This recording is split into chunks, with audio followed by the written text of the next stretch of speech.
Hello everyone, welcome to another episode of AP US History. I am Mr. Langella. So guys, today's video we're going to get started with the Cold War, which is going to be followed with Unit 8. We're going to be transitioning through this unit and go into the next unit.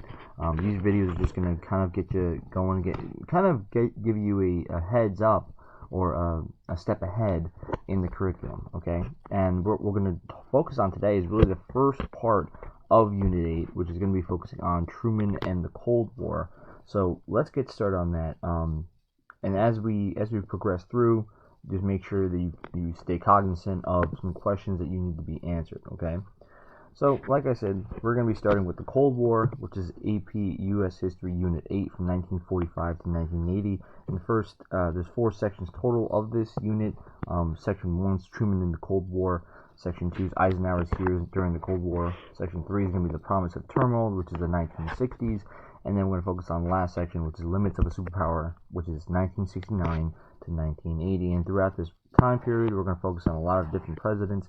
The first president we're going to focus on is going to be Truman, okay? And this is going to be from 1945 to 1952. And this is post-World War II to kind of get us in the right mindset. But here are going to be some essential questions you should be able to answer by the end of the video. You should be able to answer 1. You should be able to analyze the developments from 1941 to 1949, the increased suspicion and tension between the United States and the Soviet Union. You should also be able to answer this. What were the Cold War fears of the American people in the aftermath of the Second World War? How did these fears affect both foreign and domestic policy? And on top of that, you should be able to explain the causes and the consequences of the following population movements in the United States during the period 1945 all the way to 1985. And this kind of goes along with suburbanization, the growth of the Sun Belt. So let's first get started, kind of give us a little bit of quick review here. Now, when we focus on aftermath of World War II, there was a lot of anxieties that came along with this period, because remember, before World War II, America was deep into this Great Depression. And there was a lot of uncertainty that was going on, whether or not that people will have the money during a period that wasn't war. Will they be able to kind of survive on their own? And when all the veterans were coming back from war, and now they had to kind of find jobs and everything, this was kind of the biggest fear that they had. Now, because of the Great Depression, the fear of memory from all that happened, Americans started to save a lot more money because of the fact that they went through all these issues, and they started to actually purchase less and less consumer goods because they were fearful that if the Great Depression happened again, they wouldn't have the money to kind of survive. But to kind of help in this transition, to try to bring the economy back after the war had ended, the United States had passed the GI Bill, which basically was set to try to help veterans return to the war and help them gain an education and help them gain jobs so they can be re-entered into the economy and kind of re-entered into civilization.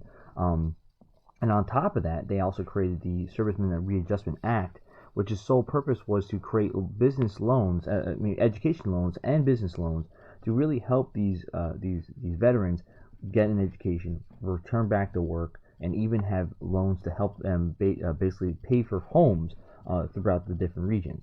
And when you look at how successful this was, it was $16 million were invested and lead to an actual expansion of the economy because of this plan that they set forward. Now, because of post-war America, a lot of people, when they went back home, they started to really have a large amount of families. There started to be younger marriages, larger families, a lot more kids. When you look at the increase of population from 1945 to 1960, we see a large growth of suburban population started to emerge, and this was considered what they call the baby boom. And because of this, these families started to become larger and younger. They started to migrate more into the suburban areas and also throughout the Sun Belt region. And the Sun Belt region is basically all the places where the weather is nice, whether it's Florida all the way to California, within this region over here. All right, so people started to migrate from the Northeast because of the fantastic weather that we have up in New York and Northeastern region, and people started to travel and kind of live in the Sun Belt.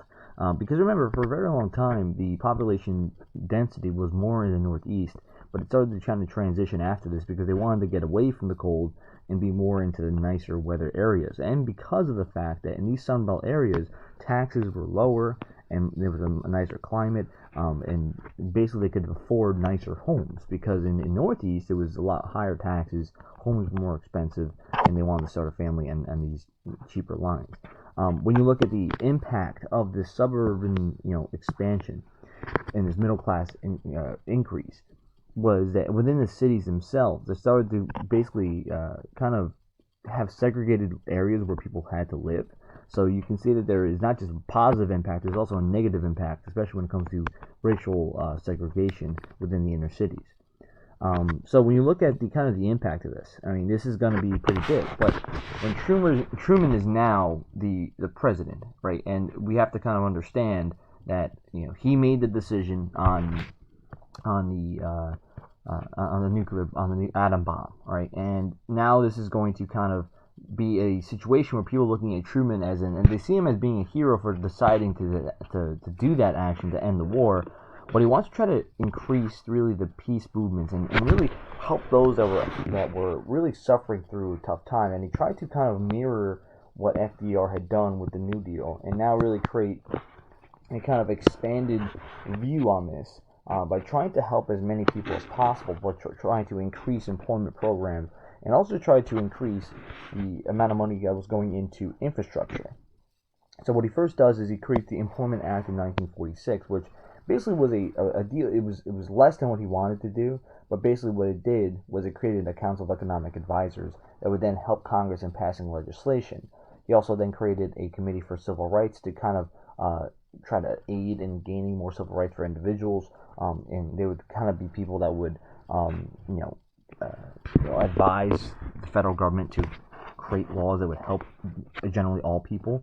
And on top of that, he created executive orders which had desegregated the federal government and the armed forces. So these are all things that Truman was trying to do to try to continue what the New Deal policy was like. But remember, this was a very divided government, a very divided United States, especially when it comes to political lines. So what ends up happening is, because of this division occurring, the Republicans end up kind of taking control of Congress by 1946 during the midterm elections. Because of this division over labor and kind of the path going forward and the hatred of the New Deal policies that were in place during FDR's years, the Republicans now were trying to go after a lot of the things that FDR had done previously. So one of the first things they do is they try to help pass this 22nd Amendment, which was a term limit, and this was obviously in response to what FDR. I mean, FDR obviously going over that 2-term limit, they wanted to make sure that never happened again. Then they ended up passing the Taft-Hartley Act, which had kind of vetoed which was vetoed by Truman, but then overruled by Congress. And basically this was going after a lot of the New Deal policies. What it does is, firstly, it outlawed closed shops, which basically what this means is workers do not need to join a union before they are employed. And what this act really tackles a lot is the ideas of fighting against unions, right? And this is why they call it a slave labor bill. Is it because it basically is hurting the individual? It's helping the business owner and really causing the individual, the worker, to lose a lot of their rights. Because when you look at the first two components here, the outlawing of the closed shops, so that workers did not have to join a union before they were employed, and then it stops the right to work, has right to work laws, which basically doesn't require workers to have to join a union even after their employment. So basically, you don't need to join a union whatsoever. And this is obviously going to weaken the power of the unions because of the fact that they need as many people in their group as possible in order for them to gain any sort of leverage over the business owner. Then they outlawed secondary boycott, so that means that outside unions cannot jump in or ally themselves with other unions from different companies. So now this is now really causing a major problem when it comes to trying to gain equality when it comes to workers, right? And it's really attacking workers' rights. And this is kind of a bad thing when it comes to the individual and what the New Deal policies were pushing for when FDR was in office. So when you look at what the next presidential election, really politics was divided pretty heavily. And even amongst the Democrats themselves, Democrats were now split into two separate groups, the progressive and what they call the Dixiecrat subgroups. And Dixiecrats basically were against civil rights. This is kind of the old version of the Democratic Party that were more in favor of of segregation. And they had nominated J. Storm Thormund, and for the progressive unit, wanted to have more New Deal actions, and they even didn't really favor Truman either, because Truman was not as progressive as FDR. Then the Republicans pushed forward more for the laissez-faire concept of business, and like as you saw in the previous slide about not really giving workers their their rights when it comes to negotiation. So they put forward Thomas E. Dewey, the New York governor. Now Truman was still in the race; he was the incumbent, and the reality is Truman was not. I mean, he was a very good politician, but the reality is that he was not a guy that was going to address to any of these very radical lines that were being drawn. What Truman ended up doing was he ended up going on tour, giving what they call these "give 'em hell" speeches, and he basically went after the politicians that basically did nothing in Congress, and he kind of goes after the Republicans and calls them the "do nothing" Republicans. Goes after even the Democrats that were kind of either were too progressive or were too Dixiecratish, and basically Truman ends up winning this election by a landslide because people started to kind of look at his messaging and say, Truman was one of the only people that got things done when he was a president. Now FDR did too, but the point is that Truman was the proven entity of all these people. And by him basically coming out and saying, all these people that are being put forward literally do nothing, right? And how can they tell me that I'm doing something wrong when they literally have done nothing whenever they were in power? So he ends up winning, and he now, because of his election, he pushes forward this new concept known as the Fair Deal. Now, this is a new form or an adjusted form of the New Deal that was FDR's proposal. And what he had proposed, and let's just be frank here, he doesn't necessarily get everything that he wants, but he does propose a lot of very progressive concepts that were involved. So this is national health care, federal aid for education, civil rights legislation, public housing, farming programs, minimum wage increases, social security expansion. He proposes all of these things, but most of the bills that were put forward were defeated. Now, the reasoning why was because Truman, obviously after going after the do-nothing Republicans, had gained a lot of division in politics, and they kind of didn't really like him so much. Plus, on top of that, there was a lot of foreign problems going on during the Cold War, and they felt as if some of these things could escalate issues, and they felt as if there was more other problems at hand that needed to take care of.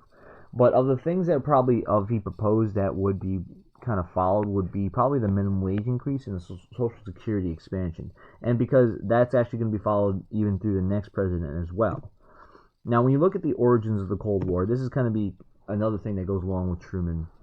Now, this will be another review that I kind of mentioned last time. Obviously, we already know that the Bolsheviks had overthrown the republic that was in place beforehand, and basically this is jump-starting a lot of the fears that were in place. The fact is, when you see a republic fall to a communist regime, this really jump-starts the first Red Scare. Because in the same year, we had the first Red Scare that we looked at, the Palmer raids, and this was basically a mass arrest and mass kicking out of immigrants that were believed to be in association with communism. After there were several bombs that were blown up on a bunch of different locations, including the Attorney General's house. Now, obviously, this is not the first time that we have an interaction with communism, but this is really where it starts, these fears. Now, obviously, we do not trust the Soviets because of the fact they had signed a non-aggression act with Germany to kind of start the war, and then it only grew even when we became allies with them. Because of the fact that we were so divided against our way of interacting with them throughout the war, to the point where I mentioned during our World War II unit that America had a choice to basically invade right away or take their time and attack through Africa and Italy, and we decided to do that because we felt as if Russia should kind of get beaten up a little bit more before we finish the war. Now, a lot of the interactions that go with Russia are in cooperation with the UN, and we try to basically we basically have a lot of issue. We never settle any of these problems, and we end up having a lot of divided ideals on how we should be going forward. And one of the first things we did to kind of ease some of these problems was create an atomic energy commission. Basically, a group of individuals will discuss how much of atomic energy can be produced between different nations, and we wanted to make sure that us and the USSR were on the same level on this because we were the two strongest nations at the time. Then there was a lot of conflict over the creation of the World Bank. Soviets obviously were communists, so they were against having a World Bank that was pushing the ideals of capitalism, and the United States obviously wanted that. So this is obviously a big division. But we ended up having cooperation at the Nuremberg trials, and this was obviously the persecution of the Nazis. So we look at kind of how a lot of this origin started. We did have some cooperation, we did have some division, but the reality is it kind of just gets worse and worse from there. Now, from the last unit, there was the Yalta Conference, which basically was a conference of the major nations that had resolved from World War II that had basically forced the Soviets to have elections in a lot of the nations that the Soviets were basically controlling. So when you take a look at over here, all of these areas, we wanted to make sure that the Soviets had these elections in place so that they can decide who their leader will be. The problem is that these elections were fixed, and the USSR had made sure that the people who won those elections were communist dictators who were allies of Stalin. And these nations ended up becoming what they call satellite states, or a buffer zone that basically would be a area of nations that would be used to buffer the democratic nations from the USSR. So this entire region would then be basically a puppet state for the USSR, so they can kind of control them and use them as almost like a shield against the democratic nations to the west. And this was obviously a major violation of the Yalta Conference because we had pushed forward the idea that even Woodrow Wilson had proposed back in World War I era of self-determination. And self-determination, remember, is allowing for a nation to decide for themselves what they want to do, how do they want to live, and what type of government they have. So the kind of attack or combat some of these things, we end up dividing really Germany into what they call these occupation zones. And as you can see on the map here, the eastern portion of Germany is going to be controlled by the Russians, USSR, and they'll be call themselves the German Democratic Republic, which is communist. Then you have the western portions of Germany and other areas outside this map, which are going to be controlled by the Western democratic nations, which would obviously include France, Britain, and also have influence on the United States. So the point is that even within Germany, and you can even see on this map a little closer, and I'll show you a better picture in a minute, inside Germany is Berlin, and Berlin is also divided east and west based on the democratic nations and communism. So on the eastern portion of Germany, the Russians wanted to keep Germany very weak, and the reason why is because they wanted to control this entire area and use and really make because they know that Germany can be a very strong ally for the West, and if they keep them weak, then they obviously will not have that ally, which means that Russia will then become the more powerful nation in that area of the world. The Western Alliance wanted to really create Germany as becoming a very strong economic ally and kind of rebuild them from scratch. So you can see this stark difference between the two, and as you can see, this division is rising. Churchill ends up coining the phrase that there's an iron curtain that's being put over Europe. All right, and the Iron Curtain is basically a metaphor for the Iron Curtain of communism, and that he basically pushes for the westernized nations like I said, Britain, France, and others to ally themselves with the United States to basically have a goal of stopping the spread of communism. So we look at the perspectives. Obviously, this is different. You can see how the USSR is trying to expand their influence in all these different areas, while the United States and others are basically trying to, stop the USSR. Now, when we look at the containment of Europe, basically the whole idea of containment comes from George Kennan, which is a Soviet diplomatic expert who coined this strategy. And basically, what the strategy is to try to contain or halt the progression of communist ideals into other nations, because obviously this is now going to become a a race of time to see who can expand further and further their ideals. Okay, so what Truman does is he enforces the Truman Doctrine, which basically is a response to several different events that kind of show this expansion going forward. The first one's going to be the uprising in Greece, where the Soviets are trying to basically help push a communist revolution within Greece, and on top of that, we're trying to gain trade control over trade routes within Turkey. Then, in response to that, Truman ends up basically paying $400 million to Greece and Turkey to basically assist the free people in fighting against communist regimes.